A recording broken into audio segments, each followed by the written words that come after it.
Hello student, आज हम BA part second का मानव प्रजाति के बारे में अध्ययन करेंगे। प्रजाति शब्द अंग्रेजी के रेस शब्द का हिंदी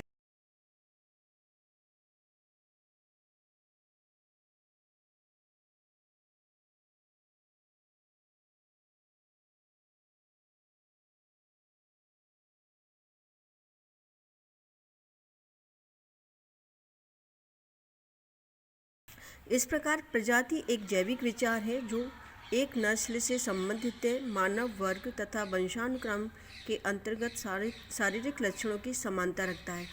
तो इस प्रकार से अगर हम नस्ल के बारे में जानना चाहें तो नस्ल एक्चुअली में एक वैरायटी होती है जो एक लंबे समय के बाद किसी स्थान पर रहने के बाद उनके वंशजों के रूप में आगे आने वाली पीढ़ी में उसका जन्म हो जाता है, उसकी उत्पत्ति हो जाती है और एक नई नस्ल का प्रादुर्भाव हो जाता है। डेफिनेशन की यदि हम बात करें तो क्रोबर ने अपनी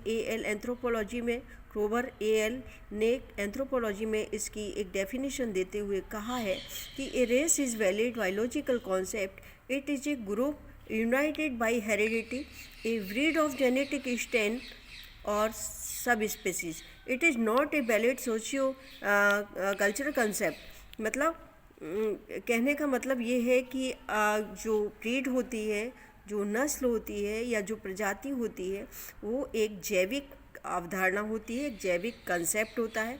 इसको अगर हम ये कहें कि ये कोई सोशियो कल्चरल कंसेप्ट है तो ये गलत होगा, क्योंकि इसमें किसी सोशियो कल्चर का इंडिकेशन नहीं होता है, बल्कि ये डिपेंड करता है कि उसकी पेरेंट्स या उसके वंशज किस शारीरिक लक्षण वाले हैं, और उसी शारीरिक लक्षण के अनुसार धीरे धीरे उसमें एक नई स्पेसीज़ का, एक नई रेस का प्रादुर्भाव हो जाता है, उत्पत्ति हो जाती है। अर्थात हिंदी में हम ये कह सकते हैं कि प्रजाति एक मान्य जैविक अवधारणा है।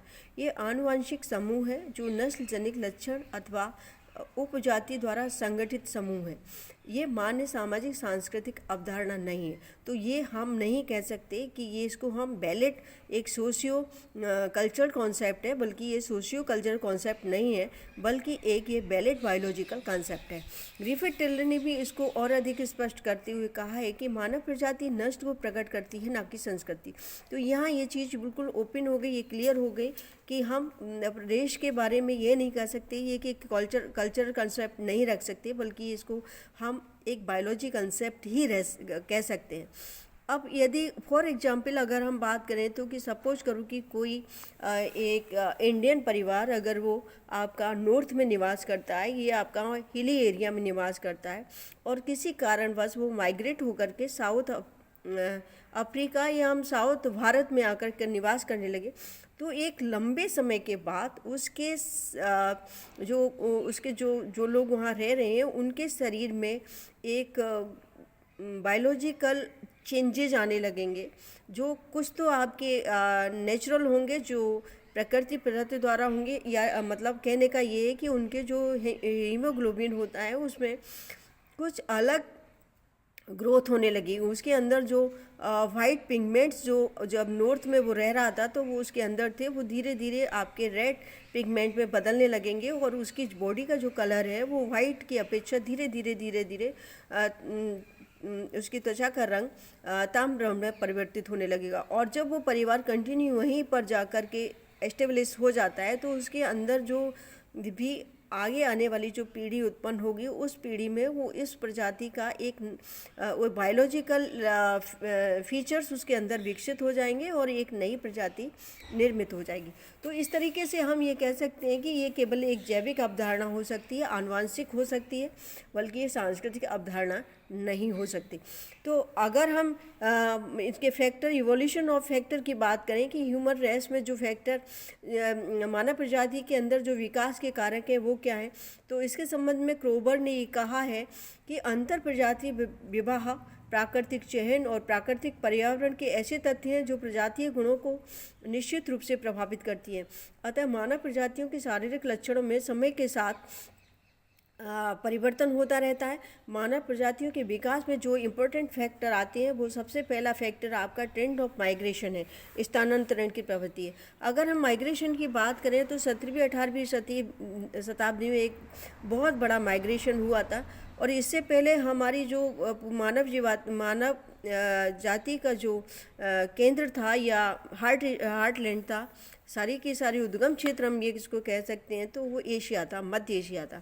तो मध्य एशिया से जब भी किसी प्राकृतिक कारणों से या आपके फिजिकल फैक्टरों के कारण, या कोई भी फैक्टर हो सकता है, इकोनॉमिक फैक्टर भी हो सकता है, राजनीतिक फैक्टर भी हो सकता है, कि उन फैक्टरों के कारण जब व्यक्ति एक स्थान से दूसरे स्थान पर माइग्रेट हो जाता है, और माइग्रेट होने के बाद कंटिन्यू वहाँ पर रहने लगता है, तो उसमें कुछ अलग तरह के गुण विकसित हो जाते हैं। फॉर एग्जाम्पल, आदिकाल में मानव दूसरे देश में विचरण कर जाते थे।